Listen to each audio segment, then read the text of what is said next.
So when I get a bracelet in and I get an old bracelet, the things I want to look at are stones. Are they cracked? What's the condition? In this case, it's got this on the back. And so what is this? Well, that is a silver piece of repair.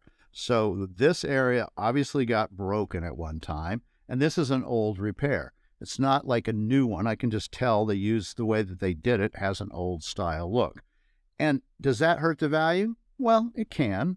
Depends. If the bracelet was really damaged, then yes. But in this case, it probably just was broken because they were trying to, make it smaller, and then they go, uh-oh, and they made it fixed with a old repair. And in this case, this repair even has wear, which means this bracelet was worn for a very long time, which I like to see. So yes, it affects value, but you should know what it is when you see it and take it into consideration. Okay, that's what that is.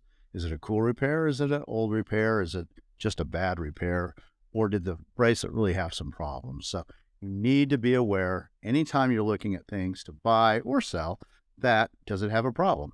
And in this case, it did, but they fixed it with a repair.